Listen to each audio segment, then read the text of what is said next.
Hello everyone, and welcome to this week's Motor Trade Radio podcast. Powered by Motors, the driving force behind multi-site advertising. With Philip Nothard and Curtis Hutchinson, bringing you all the chatter that matters.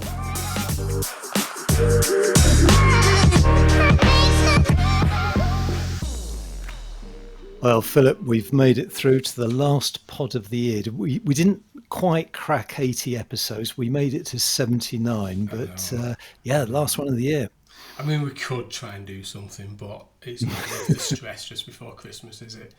But no, never mind. We'll have to leave that for next year. I mean, see if we can get to the 80 next year. Although this year, I mean, 79's a feat and a half for this year, isn't it? It is, yeah. It's the most we've ever done, and I think that's largely on the back of the supplier specials that we introduced, which we've been running. Certainly over the last few months, we've been running them on a monthly basis, and I think they've helped to increase the tally. Yes, yeah, and they've been very well received as well. And we're not really talking about next year yet, but look, we've got some plans for next year. And we've already got a few supply specials that we're in discussions with for next year as well. So yeah, they're proving very popular with the market, a way of sort of sharing their products and services to the wider audience. So yeah, it's fantastic. But yeah, this is our last one of the year, and we're not back now till the 11th of January, which can't seem that long away, does it? Oh, you know what? From my point of view, that seems like quite a long way off, and no doubt a lot will happen between now and then. So we might, no doubt we'll start off with an update on the 11th. But we thought we'd take this opportunity just to say a couple of thank yous. And starting with a thank you to Motors, who have sponsored the podcast this year. So big shout out to Phil, Lucy and Steve at Motors, and thank you for their support this year and indeed over the years. Yeah, definitely. And again, the shout outs with Stephen Whitten. I think he's fantastic in terms of those men-able moments, and that I know you've really enjoyed throughout the year. We've got some plans thinking about what happens next year, but it's fantastic that Stevens continues to do that, and I know, like I say, just from general feedback and with Stephen, that they are very well enjoyed, and it's tried it has kind of expanded the cause and what Stephen's trying to do for the automotive sector as well. And also, thanks to you for listening to some of those 79 episodes that we've put together over the course of the year. We couldn't do it without you tuning in. And many thanks to everyone for sharing, liking what we do on LinkedIn and Twitter. And we're more of the same next year. Yeah, hopefully, yes. We'll keep it going for 2025. And keep tuned for Monday morning, when we'll be joined by Jeremy Yeh, who will give his view and reflection on the CAP HPI trade valuations throughout December, how they've compared with previous years, and more importantly, gives a share of what they view 2025 will look like. So watch out on your podcast feed first thing on Monday morning. You're listening to the Motor Trade Radio podcast, powered by Motors. Headlines this week come from Car Dealer, AM, Automotive News Europe, The Times, and Motor Finance. And we have a possible merger, and we've got a definite acquisition. So that's not bad for the last show of the year. So starting with Honda and Nissan in merger talks, but where does that leave the Renault-Nissan alliance? Arnold Clark snaps up Northeast-based Wingrove Motor Company. Barclays loses court challenge over car finance.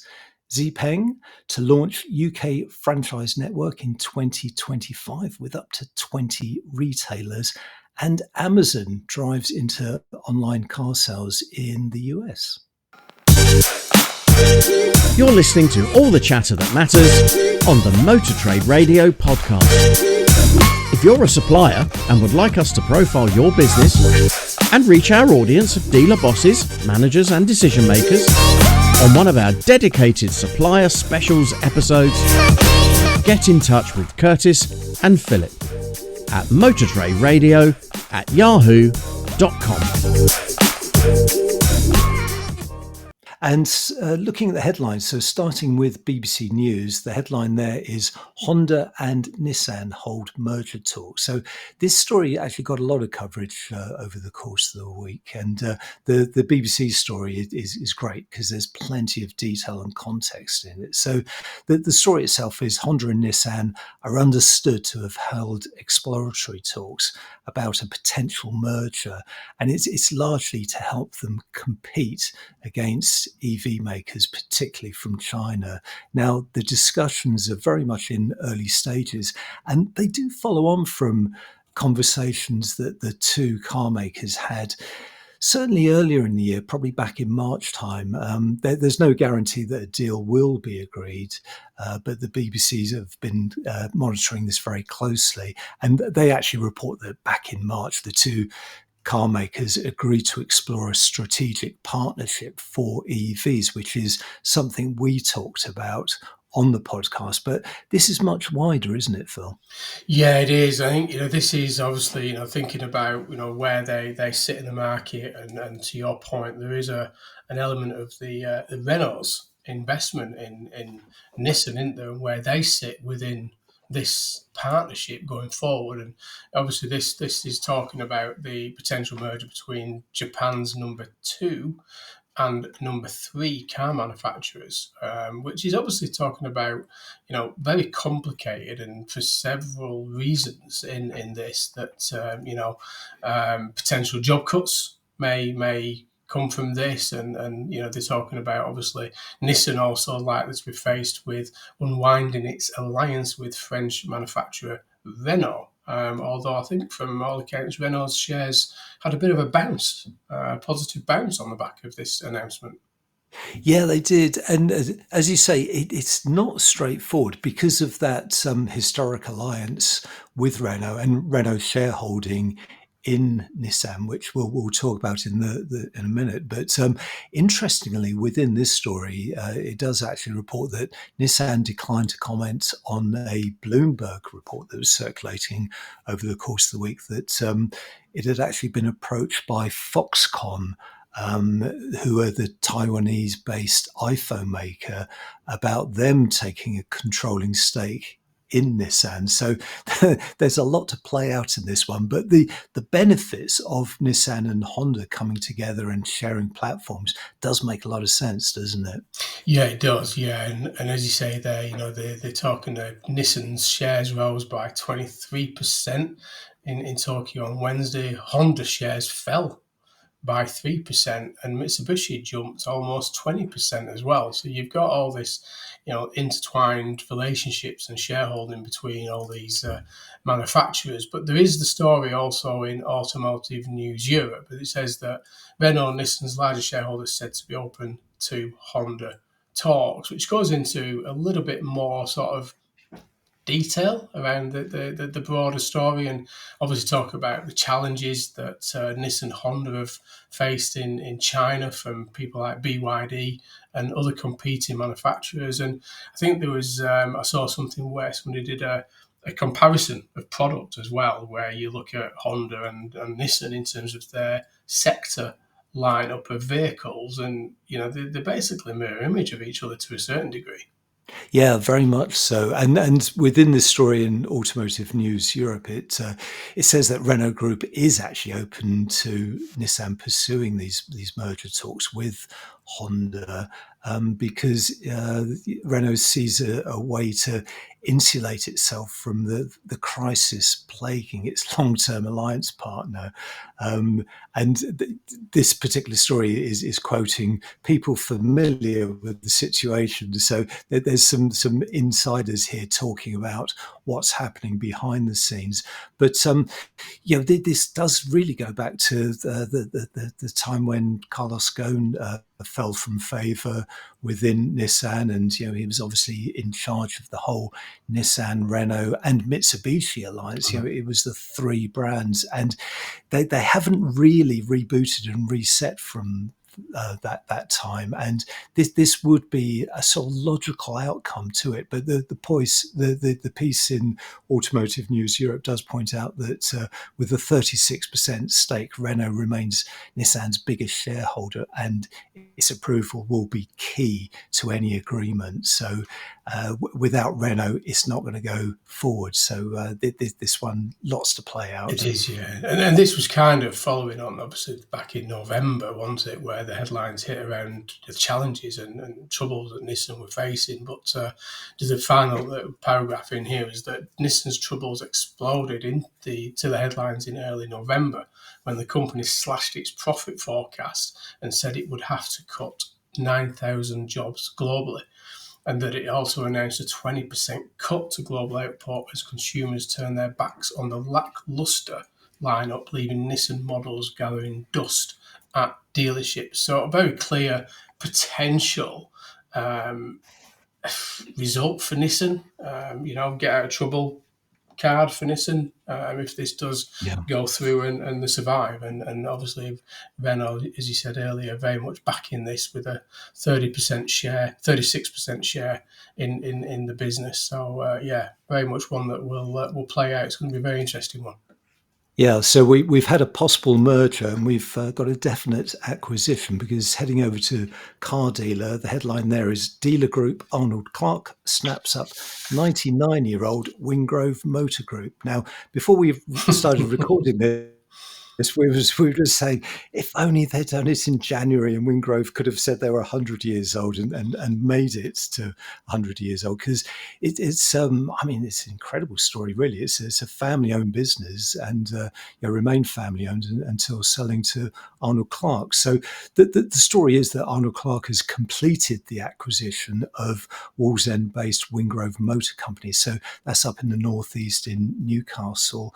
Wingrove was one of the largest family-owned car dealers in the northeast, and the buyout came as the family behind Wingrove decided to step away from from motor retailing. Yeah, and it's a shame, really. It's a bit like our podcast. We couldn't quite get to that 80. Get to that 100. It's always nice to have those round numbers. But Gary McKenzie, who's the brand director at Arnold Clark, said that they're delighted to open 2 new locations in the northeast, making it even easier for customers in the area to access Arnold Clark's network. And obviously they've obviously put a thanks out to everybody at Wingrove for their decades of hard work and obviously support to the market. But yeah, this really is, as we were talking about last week, now we're starting to see these last minute acquisitions of the year as the year sort of closes down, and we look to sort of what happens for 2025. We'll be back with the rest of the week's headlines after the break. You're listening to all the chatter that matters on Motor Trade Radio. Powered by Motors, the driving force behind multi-site advertising. This is your weekly one-stop shop for all the biggest car retailing headlines from across the media, available on demand wherever you are on your podcast feed.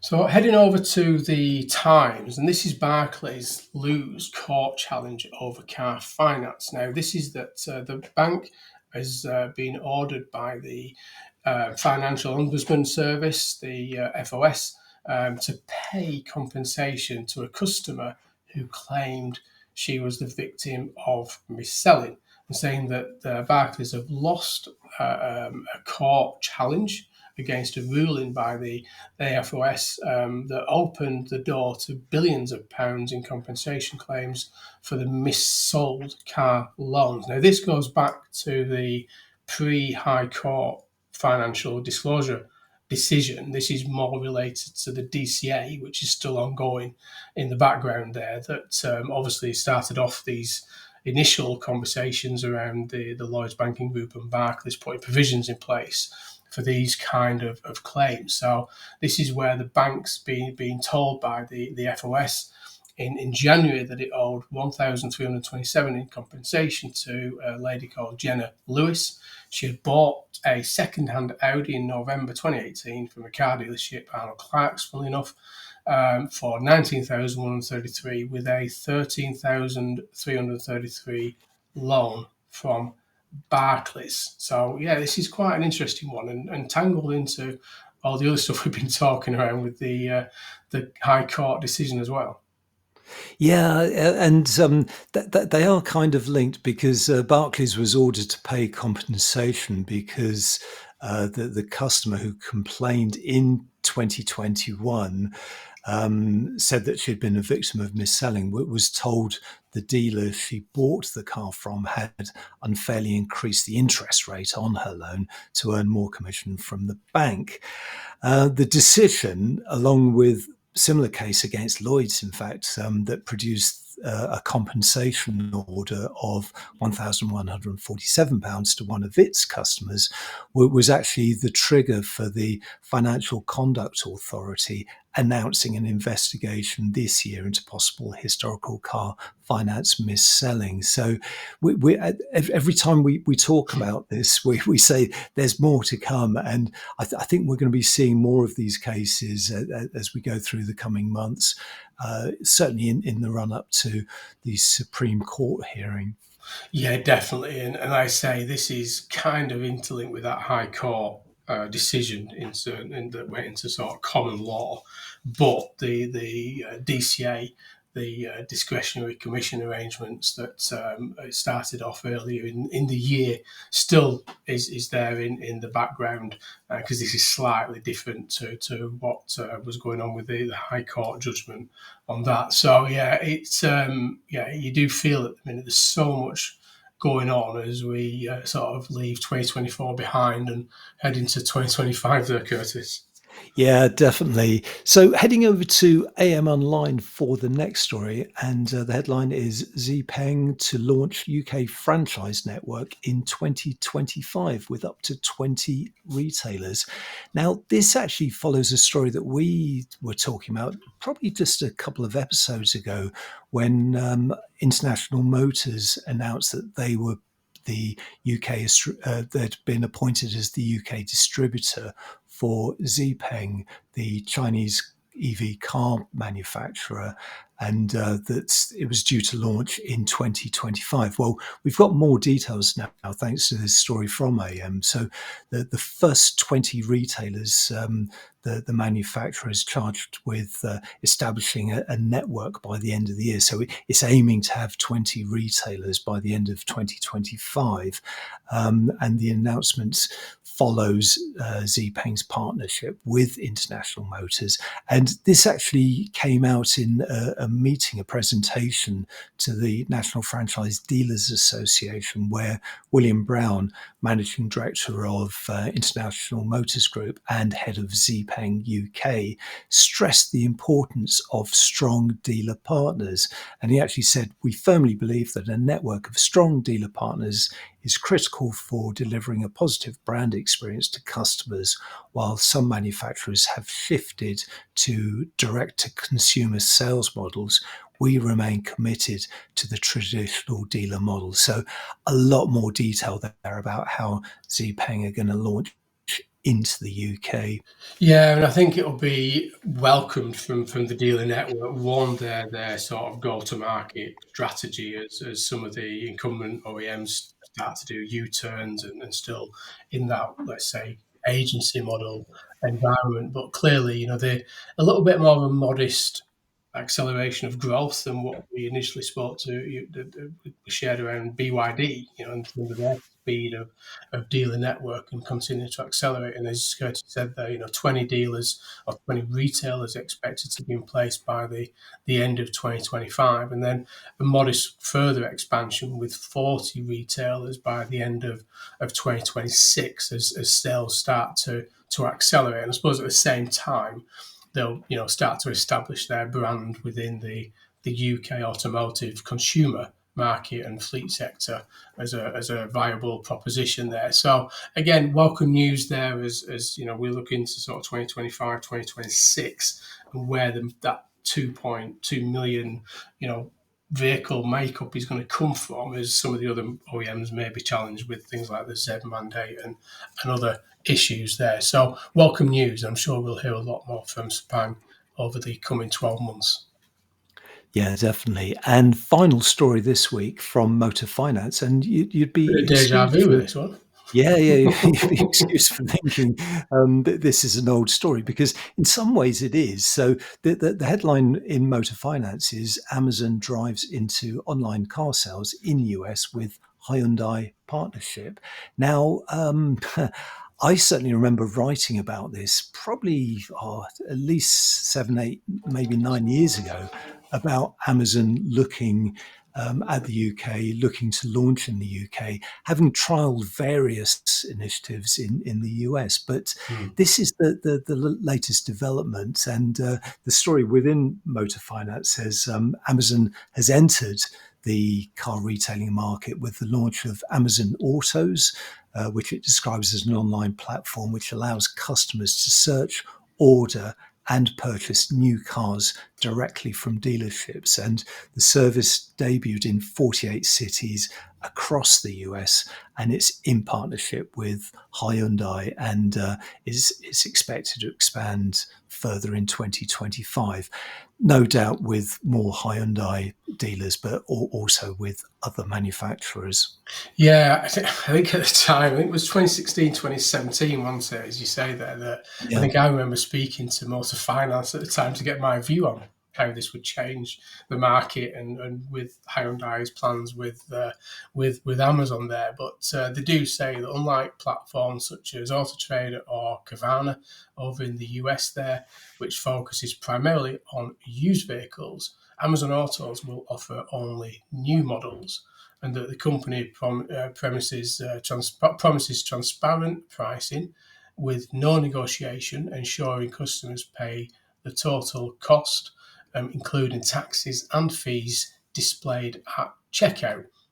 Yeah, I don't know. There'll be retailers listening saying, "Isn't that what we do anyway?" But anyway, Yeah, exactly. but like you say there, for now it's a service that is exclusive to Hyundai dealerships in the US, but they do have plans to expand geographically and introduce leasing and financing options in the coming year as well. And obviously, they talk about Amazon's move into automotive e-commerce may appeal to manufacturers and consumers and customers globally. So, very much got that focus on European and UK market as well, haven't they? Well, yes, because the sign off in the story is that European car makers and dealers are likely to watch closely as Amazon's established online retail network could present opportunities for partnerships in new markets, including the UK. So, highly speculative at the moment, but if it is a success in the US, then it will be rolled out across other international markets, including Europe. So we'll wait and see. As I say, the story it does seem very, very familiar, and I'm sure we will be revisiting this one as well. I think maybe sooner than 8 years. Yes, yeah. No, I think when I shared the story, that the first thing was, I think Tristan from Auto Retail tagged their article from 2016 or 2017 on it, and obviously it also opened up the opportunity for some comedic comments around leaving Kia Sport, Hyundai Tucsons and stuff behind green bins and things like this. So yeah, there's a lot on this one, but I think at the time I understood the proposition, the logic. Is it that evolvement from ordering your phone charger on Amazon, you get the fulfilled order. I don't know. Is the big question is, are the consumers now ready to order their new car through a platform such as Amazon? It's a big question. It is, yeah, and yeah, a lot to play out in this one, and it will be interesting to see how they actually do, and how much information is released about the relationship with Hyundai in terms of car sales. So we'll keep tabs on this one. Yeah, it's going to keep us busy for another year, isn't it? I think, Curtis. It is indeed, yeah. And just finally, again, a big shout out to Jeremy Yeh and the Cap HPI team for their support throughout 2024. And just to remind you that on Monday morning, do check out the full interview there with Jeremy Yeh, who will be sharing a bit of the devil in the detail behind the headline figures. A bit of an exclusive there on Monday morning. But I think we've closed the year off with some big stories that are still going to go into 2025 though, Curtis, and some last minute acquisitions as well that we knew would probably come in the final weeks of the year. Yeah, definitely. But that's all for now. So many thanks for joining us on the Motor Trade Radio podcast today, and indeed throughout the year.